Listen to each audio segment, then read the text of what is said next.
안녕하세요. 미술사학자 김성모입니다. 여러분들과 미술사로 또 다른 소통을 위해서 새로운 강의 프로젝트를 시작했습니다. 미술사 오디세이입니다. 이 강의는 미술사를 처음 접하시는 입문자들을 위해서 준비된 것인데요. 10번의 강의를 통해서 고전 미술을 살펴볼 예정입니다. 여러분들께서 미술사를 공부하시는데 조금이라도 도움이 되기를 진심으로 바랍니다.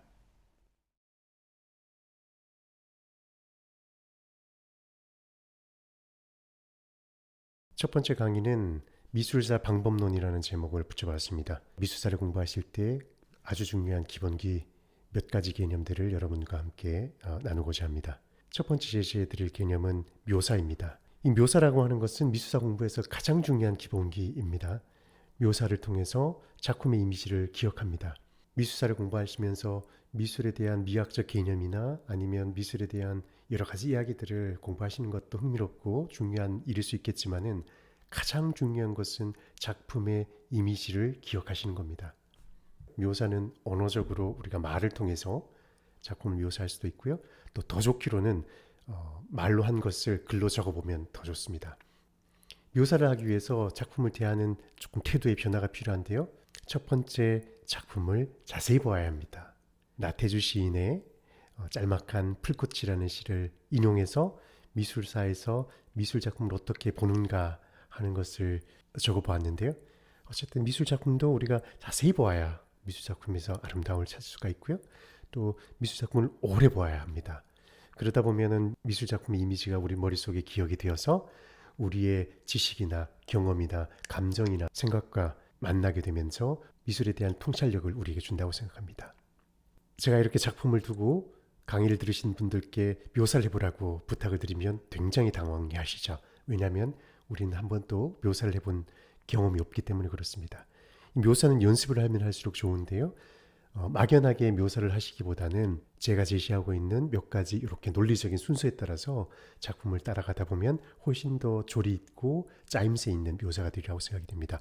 이건 하나의 제안이고요. 여러분들께서 각자의 취향에 맞는 각자의 방법을 찾아서 작품의 묘사를 하시면 좋을 것 같은데, 우선은 작품에서 가장 눈에 띄는 중심 소재를 찾아서 전체에서 세부를 묘사하시면 좋습니다. 그리고 위에서 아래로 혹은 아래에서 위로, 왼쪽에서 오른쪽도 좋고요. 오른쪽에서 왼쪽도 좋습니다. 전경에서 후경으로 가도 좋고요. 물론 후경에서 전경으로 오는 것은 특별한 경우가 아니면 조금 어색하긴 합니다. 그리고 묘사라고 하는 것은 내가 주관적으로 작품을 평가하는 것이 아니라 눈으로 경험하고 있는 것을 객관적 사실을 이렇게 말하는 겁니다. 작품의 묘사라고 하는 것은 인상평가와는 다른 개념이거든요. 작품을 보고 와, 이 작품 뭐 따뜻한 느낌을 준다? 나의 느낌을 이야기하거나 모나리자의 지분이 뭐 좋다 나쁘다 이런 식으로 말할 수는 있겠지만 그것은 묘사의 범죄에 들어가지 않습니다. 묘사라고 하는 것은 말씀드렸던 것처럼 작품에서 시각적으로 경험한 사실을 객관적으로 언급하는 것, 해석이 아닙니다. 자, 묘사에 대해서 정리를 하게 되면요, 묘사는 시각적 경험을 의식화하는 과정입니다. 의식화되지 않은 시각적 경험은 그저 망막을 잠시 스쳐 지나갈 뿐 결코 기억되지 않습니다. 묘사의 과정을 통해서 우리는 보는 것을 배웁니다. 보는 것은 알고 있는 것과 깊은 관계를 가지고 있죠. 아는 것은 쉽게 보이고 알지 못하면 좀처럼 눈에 들어오지 않습니다.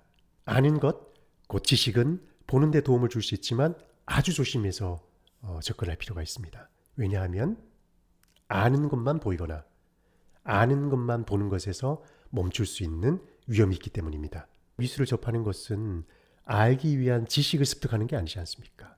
미술 작품이 가지고 있는 아름다움을 경험하는 것이기 때문에 지식을 통해서 미술 작품을 접하게 되면 그 지식이 오히려 우리의 보는 것을 방해할 수가 있거든요. 그렇기 때문에 그럴 바에는 차라리 지식으로 오염되지 않은 순수한 눈이 유익할지 모릅니다. 묘사를 지속적으로 하시다 보면 보는 능력이 길러집니다. 묘사를 하기 위해서는 세심한 관찰이 필요하고요. 또 관찰하는 것을 언어로 묘사하는 동안 우리의 표현력이 풍성해집니다. 두 번째 제시해 드릴 개념은 양식입니다. 다들 아시고 계실 텐데요. 패션에도 스타일이 있듯이 미술에도 스타일이 있습니다. 미술의 스타일을 양식이라고 합니다. 양식은 일정한 방식의 공통된 형식을 가리키는 말로 문학이나 음악, 미술 등 예술 창작물에 나타나는 공통적인 형식입니다. 모든 창작물에는 창작자의 개성이 드러나 있습니다. 그런데 개성은 창작자가 속해 있는 사회나 시대적 취향 혹은 경향성에 의해서 형성된 것입니다. 왜냐하면 그 어떤 예술가도 사회와 분리되어서 자기 스스로 모든 것을 습득한 사람은 없기 때문입니다. 우리는 모두 사회에 속해 있고 그렇기 때문에 시대 유행에 익숙할 수밖에 없습니다. 미술에서의 양식은 미술가 개인의 개성을 가리키는 것이 아닙니다. 같은 시대를 살았던 다수의 미술가들 사이에서 발견되는 공통된 형식입니다. 19세기 중반 현대 미술이 태동하기 이전까지 미술사의 시대는 양식에 따라서 구분되기 때문에 양식사적 시대 구분이라고 합니다. 표를 보시면 이렇습니다. 고대 후기에서 중세를 지나 르네상스 바로크 신고전 낭만주의까지를 우리가 고전주의 미술로 엮을 수가 있고요. 19세기 중반 이후부터를 현대 미술로 분류할 수 있습니다.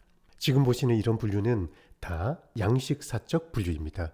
그런데 19세기 중반이 지나가면서 현대 미술이 태동하게 되는데 이제부터는 미술이 양식이 아니라 주의, 사조에 따라서 전개된다는 사실을 알고 있습니다. 주의 혹은 이즘이라고 하는 전미어는 사상이나 이념 또는 학술적으로 정립된 이론을 가리킬 때 사용이 됩니다. 인상주의, 표현주의, 입체주의 등과 같은 사조 등에서 알 수 있듯이 현대 미술에 접어들게 되면 미학적으로 공통된 지향점을 가지고 있었던 미술가들이 함께 그룹을 형성해서 작품을 창작합니다. 다음으로 소개해드릴 기본 개념은 도상과 도상학입니다. 이 도상이라고 하는 것은 미술의 언어적 성격을 가리킵니다. 아이코노그래피는 이콘과 그래피의 합성어입니다. 두 단어 모두 그리스 말인데요. 이콘은 우리 컴퓨터 바탕화면 혹은 스마트폰의 아이콘이 있지 않습니까? 이미지를 뜻합니다. 그래피, 쓰다는 뜻이죠. 그래서 그림이 무언가를 쓰고 있기 때문에 우리에게 의미를 전달해준다. 내용을 전달해준다. 그래서 의미와 내용을 전달해주는 그림의 기능을 도상이라고 합니다. 작품의 주제 혹은 묘사된 대상의 의미와 상징을 도상이라고 하는데요. 예를 들어서 레오나르도 다빈치의 최후의 만찬은 신약 성서에 기록된 예수 그리스도께서 제자들과 함께 하는 마지막 만찬의 장면을 묘사하고 있습니다. 보티첼리의 비너스의 탄생은 그리스 로마 신화에서 등장하는 미의 여신 비너스가 탄생하는 신화를 묘사하고 있습니다.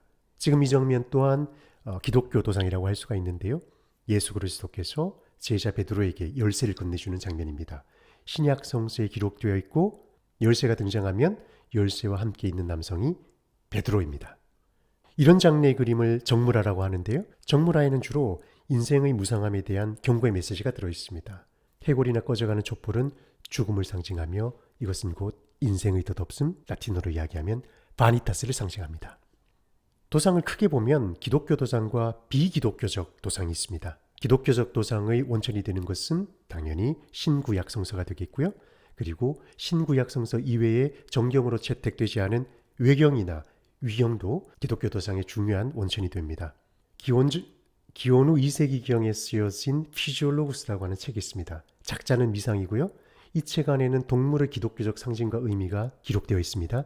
이 피지올로구스는 동물의 기독교적 도상을 해석할 때 굉장히 중요한 원천으로 사용이 됩니다. 기독교 도상에서 또 중요한 문헌을 소개를 하면요. 레겐다 오레아, 황금전설이라고 하는 책인데요. 이 책은 13세기 중반 이태리 북부 지역 제노바에서 주교를 지냈던 야코부스 데 보라지네라고 하는 인물이 전해오는 기독교의 성인들의 이야기를 집대성해서 한 권의 책으로 묶었고 그 책이 레겐다 오레아, 황금전설로 전해지고 있는데 우리가 알고 있는 대부분의 성인들의 이야기들이 이 책에 기록되어 있습니다. 기독교 도상 이외의 도상을 세속도상이라고 할 수가 있는데 그리스 로마 신화라든지 오비디우스의 변신 이야기, 영웅전, 역사적 사건 등이 여기에 속합니다. 미술사 연구를 위해서 도상을 체계적으로 이론화한 미술사학자들이 있는데요. 가장 대표적으로는 두 사람이 있습니다. 아비 바브억과 에아빈 파놉스키입니다. 이 사람들의 연구가 도상에서 도상학이라고 하는 미술사의 중요한 연구 방법론으로 발전하게 됩니다. 아이코놀로지, 도상학이라고 하는 것은 도상 연구에서 파생된 미술사 연구 분야인데요. 도상이나 이미지 혹은 이들의 맥락과 의미를 역사적으로 분석하고 해석하는 것이 도상학입니다. 미술사를 공부하실 때 다루어야 할 시대와 범위가 너무나 방대하기 때문에 특정한 기준이 없으면 미술사의 숲에서 헤매게 됩니다. 그러신 분들을 위해서 미술사와 관계된 주요 역사적 사건을 기억해 두시면 길라잡이가 됩니다. 유럽의 역사에는 수많은 사건들이 일어났지만 미술사와 관계한 몇몇 주요 사건만 기억하신다면 미술사 공부를 하시는데 굉장히 큰 도움이 되시리라 생각이 됩니다. 아까 보았던 도표에 역사적 사건을 조금 더 덧붙여 보았습니다. 먼저 기억하셔야 될 첫 번째 사건으로는요, 313년 밀라노 칙령 들 수가 있습니다. 313년의 밀라노 칙령을 통해서 콘스탄틴 대제가 로마 제국의 기독교를 허용하면서 훗날에 로마 제국의 국교가 됩니다. 313년 밀라노 칙령은 서양 미술사에서 아주 중요한 사건으로 다뤄집니다. 1400년이 지나서 르네상스가 발현되었는데 1517년 마틴 루트에 의해서 종교개혁이 일어났습니다. 종교개혁으로 인해서 유럽은 두 개의 기독교로 나눠집니다. 전 유럽이 전쟁에 빠졌고요. 그러면서 르네상스의 미학적 가치가 서서히 쇠퇴하면서 매너리즘이라고 하는 짧은 시기 왜곡된 현상이 나왔다 다시 1600년경에 바로크 시대로 넘어가게 됩니다. 로코코를 지나 신고전주의 시대에 접어들었을 때 1789년 프랑스 혁명이 일어납니다. 프랑스 혁명 초반기에는 신고전주의가 유행을 했고요. 1800년 이후부터는 낭만주의로 전개가 됩니다. 19세기 중반이 되면 프랑스 혁명을 통한 시민사회의 형성과 산업혁명을 통한 사회 전반적인 시스템의 변화가 미술에도 큰 변화를 가져왔고 이때부터 현대미술이 시작됩니다. 20세기에 접어들어 유럽은 두 차례 세계대전을 경험하게 되는데 1차 세계대전이 진행되는 동안 미술이 과격한 형식이 나타나게 되고요. 2차 세계대전이 끝날 무렵 즈음에서 미술의 중심이 유럽에서 미국으로 옮겨가게 됩니다. 각각의 시대에서 주요한 키워드를 하나씩 뽑아봤는데요. 중세시대를 대표할 수 있는 하나의 키워드는요, 기독교로 통합된 서구사회다. 1400년 이후 르네상스가 등장하면서 인문주의가 확산되었고요. 1600년 이후부터는 루이 14세로 대변되는 프랑스의 절대왕정, 그리고 19세기 중반 시민사회, 20세기에 들어와서 2차 세계대전 이후에 미술의 중심이 미국으로 옮겨갔다 하는 내용까지 정리해드렸습니다. 미술 창작의 근간에는 각 시대가 추구했던 미적 가치가 녹아 있습니다. 표의 상단 부분에 붉은색 박스에다가 정리를 해보았는데요. 중세 시대를 지배했었던 미학적 가치는 기독교적 상징입니다. 르네상스 시대에는 눈으로 경험하는 세계를 작품에 모방하고 재현하는 것, 그리고 그 모방과 재현은 비례균형조와 통일이라고 하는 고대의 미학적 가치를 부활시키는 것, 바로크 미술에서 드러나는 극적인 연출과 신고전주의에서 발견한 고전의 부활, 그리고 낭만주의가 이상을 동경했고 19세기 중반 현대미술이 태동하면서 예술을 위한 예술, 라부흐라, 미술의 목적이 미술에 있다는 전혀 새로운 미술관념이 태동하게 되었습니다. 다음으로 제시해드릴 미술사 공부의 기본적인 개념은 감상입니다. 감상이라고 하는 것은 느끼고 생각하는 것이 아니라 거울에 비추어서 그 가치를 발견하는 것, 그 감상입니다. 감상이라고 하는 것은 흔히 우리가 생각하는 것처럼 느끼고 생각하는 것이 아닙니다. 감상을 뜻하는 영어 단어 appreciation, 동사형으로 appreciate, 가치를 알아보다, 진가를 알아보다 하는 기본적인 뜻이 들어가 있습니다. 이것이 바로 미술을 감상하는 것입니다. 감상은 미술에 담겨있는 미술사적, 미학적 가치를 알아가는 것입니다. 감상은 작품의 형식과 내용을 분석하는 과정이고요. 모든 작품은 내용과 형식으로 구성되어 있습니다. 작품에 담겨있는 형식과 내용을 언어학자 페르디낭 소시어가 이야기했던 기호 이론에 적용하게 되면요. 모든 기호는 기의, 시니피에와 기표, 시니피앙으로 구성되어 있습니다. 저기 나무가 한 그루 있는데요. 우리가 보고 있는 실제로 존재하는 나무는 기의, 시니피에가 되고요. 저 나무를 기호적으로 표시하는 기표, 시니피앙이 한글에서 나무가 되겠죠. 이런 기의와 기표의 관계는 미술 작품에 그대로 적용이 될 수가 있고요. 최후의 만찬이라고 하는 기독교적 도상, 기의가 되겠고요. 도상을 표현하는 화가의 스타일, 이것이 기표가 됩니다. 미술 작품의 양식은 형식 분석과 작품의 비교를 통해서 밝혀집니다. 양식이라고 하는 것은 상대적입니다. 그래서 하나의 작품만 보았을 때는 그 작품의 양식을 쉽게 찾아낼 수 없습니다. 미술사라고 하는 공부는 미술 작품을 비교하면서 해가는 공부다라고 하는 것을 꼭 기억하셔야 됩니다. 동일한 주제를 그린 여러 시대의 작품을 비교해 보시면 시대에 따른 양식적 차이가 관찰됩니다. 몇 점의 작품을 제가 보여드리겠습니다. 6세기경에 모자이크로 제작된 작품인데요. 라벤나 산 아폴리나레 누오보 교회에 제작되어 있는 모자이크입니다. 최후의 만찬입니다. 공간 표현, 인체 묘사, 그리고 식탁에 앉아있는 인물들의 자세, 동세, 표정, 심리적 표현, 이러한 세부 요소들을 하나하나 비교해 보시면 작품의 양식을 찾아낼 수가 있습니다. 첫 번째 작품보다 수백 년 지난 중세 후반 14세기에 그려진 작품입니다. 공간 표현에 있어서 훨씬 더 설득력 있는 표현이 가능해졌고요. 그리고 인물들의 신체 표현, 그리고 식탁에 둘러앉아 있는 공간에 대한 논리적 관계성, 그리고 인물들의 표정들이 다채로워졌다는 것을 알 수가 있습니다. 하지만 이 작품을 다른 작품과 비교했을 때는 양식적 차이를 느낄 수가 있습니다. 지금 보시는 이 작품에서는 성서에 기록되지 않은 세속적인 상상력들이 들어가 있습니다. 둥근 식탁에서 최후의 만찬의 장면이 벌어지고 있고요. 하지만 좌측에 설거지를 하고 있는 장면에 미술가의 상상력이 발휘되어 성서에 기록되지 않은 장면이 삽입되어 있습니다. 이제 서서히 미술가의 자율성과 상상력이 작품에 묻어난다는 것을 알 수가 있습니다. 이 작품을 보게 되면 앞전에 보았었던 작품과는 전혀 다른 시대의 다른 양식을 보여주고 있다는 것을 알 수가 있죠. 우선 공간에 대한 표현력 자체가 원근법이 적용되어서 아주 설득력이 있게 되고요. 그리고 공간 묘사에 있어서 실내를 구성하고 있는 건축적 요소들이 굉장히 섬세하게 묘사가 되어 있습니다. 하지만 제자들이 앉아있는 자세를 보게 되면 머리 높이가 거의 다 똑같지 않습니까? 이것을 통해서 보면 표현력에 있어서 풍성해지긴 했지만 여전히 도식적이고 뭔가 틀에서 벗어나지 못했다라는 생각을 할 수가 있는데, 비로소 레오나르도 다빈치의 최후의 만찬을 보게 되면 각각의 인물들이 자유롭게 자신의 감정을 표현하고 완벽한 공간감과 인체에 대한 논리적 표현이 완벽하게 묘사된 작품입니다. 작품의 내용은 묘사된 것을 보고 도상을 읽는 과정을 통해서 밝혀집니다. 내용이 파악된 이후에 해석을 할 수가 있습니다. 첫 번째, 표현된 것을 묘사하는 단계를 전도상적 묘사라고 합니다. 두 번째, 표현된 대상의 의미와 내용과 상징 등을 읽어내는 것을 도상적 분석이라고 합니다. 세 번째 단계에서 보고 읽었던 것을 토대로 해서 다양한 맥락과 관점으로 작품을 해석하는 것, 이것이 도상학적 해석입니다. 레오나르도 다빈치의 최후의 만찬을 세 가지 모델을 통해서 한번 감상해 보겠습니다. 첫 번째, 전도상적 묘사입니다. 장방형의 실내 공간에 가로로 긴 테이블이 놓여 있습니다. 등장인물들은 모두 남성으로 테이블 중간에 앉은 사람을 중심으로 각각 3명씩 짝지은 인물들이 좌우 대칭이 되도록 자리하고 있습니다. 붉고 파란색이 지배적인 비슷한 스타일의 옷을 입고 있는 남자들은 각자 몸짓과 표정을 통해 자신의 감정을 표현하고 있습니다. 후경에 나 있는 세 개의 사각창으로 넓게 펼쳐진 바깥 풍경이 내다보입니다.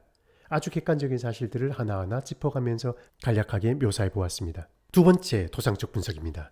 이 장면은 신약 성서 복음서에 기록된 최후의 만찬을 묘사하고 있습니다. 화면 중심에 위치한 예수 그리스도가 제자들 중 한 사람이 자신을 배반할 것이라는 이야기를 하자 식탁에 자리한 제자들 사이에 동요가 일어났습니다. 12명의 제자들은 각각 다른 표정, 다른 행동을 취하며 자신의 감정을 드러냅니다. 화면 가장 좌측에 보이는 3명의 남자는 바르톨로메오, 알페오의 아들 야고보, 안드레아입니다. 이 옆에 세 사람은 배반자 유다, 베드로, 그리고 요한입니다. 예수의 오른쪽으로 토마스, 야고보, 빌립보가 나타나며 가장 우측에 있는 세 사람은 마테, 타데오, 그리고 시몬입니다. 세 번째 단계, 도상학적 해석입니다. 레오나르도 다빈치는 수도원 식당 벽면에 최후의 만찬을 그리면서 원근법을 적용해 화면 속 장면이 실제 공간에서 펼쳐지고 있는 것처럼 연출했습니다. 최후의 만찬은 예수께서 잡히시기 전날 저녁 식사 자리에서 제자들에게 빵과 포도주를 나눠주며 자신의 죽음과 부활 그리고 구원을 암시하는 메시지를 전달한 사건입니다. 수도사들은 매 끼 식사를 나누면서 벽화를 보았을 것이고, 최후의 만찬이 성서에 기록된 추상적 사건이 아니라 자신들이 지금 제자 중 한 사람이 된 것 같은 기분을 느꼈을 것입니다. 예수 그리스도의 십자가 고난과 죽음 그리고 부활을 과거에 벌어진 성서 속 이야기가 아니라 지금도 여전히 벌어지고 있는 현재적 사건으로 해석하고 있습니다. 다음으로 살펴볼 내용은 미술의 기능과 미술가의 사회적 역할입니다. 미적 취향의 변화가 양식의 변화를 가져왔듯이 미술의 기능과 미술가의 사회적 역할도 시대에 따라 달라졌습니다.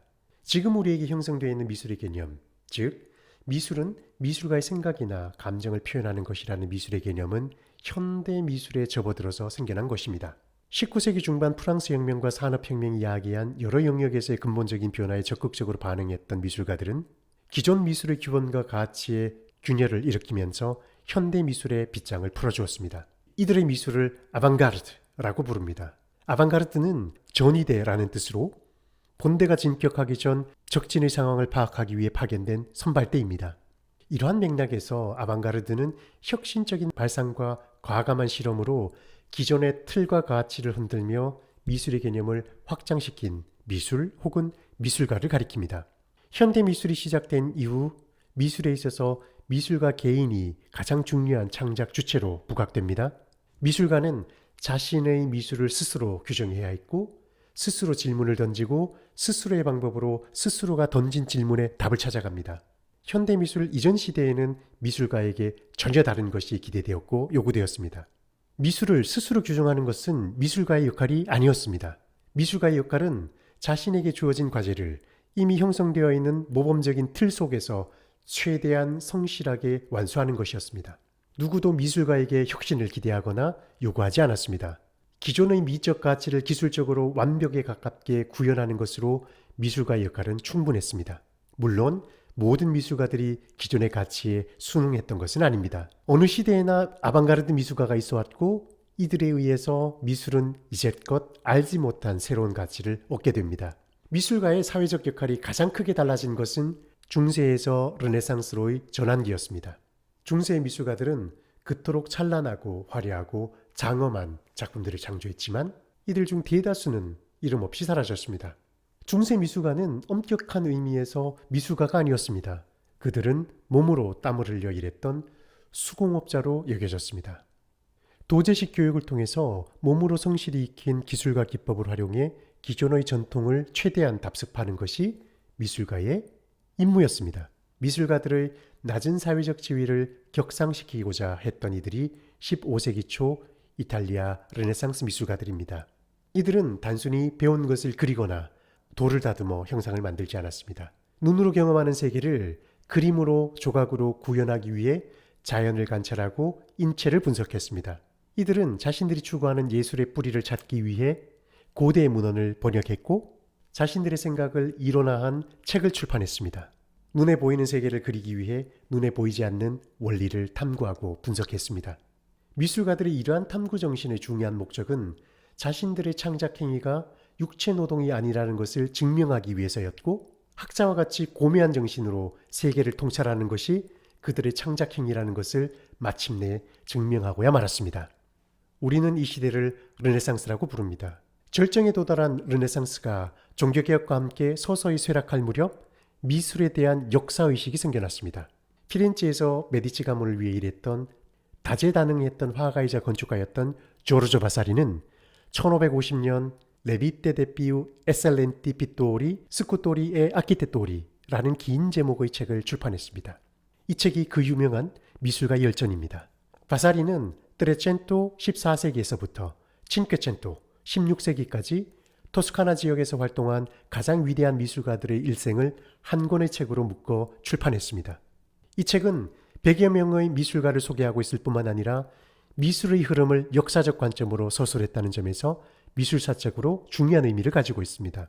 바사리는 고대를 찬란한 시대로 보았고 중세를 암흑, 자신의 시대를 고대를 부활한 시대라는 의미에서 레나시타 혹은 레나시멘토라고 불렀습니다. 바로 우리가 르네상스라고 부르는 시대 이름을 만든 사람이 바사리였습니다. 바사리는 르네상스의 전개 과정 또한 역사적 관계성으로 해석합니다. 트레첸토, 꽈트레첸토, 친퀘첸토, 르네상스를 14, 15, 16세기로 시기적으로 구분하며 발단, 전개, 절정으로 소개했습니다. 바사리가 집필한 바로 이 미술가 열전을 통해서 미술가의 역사는 미술의 역사가 되었습니다.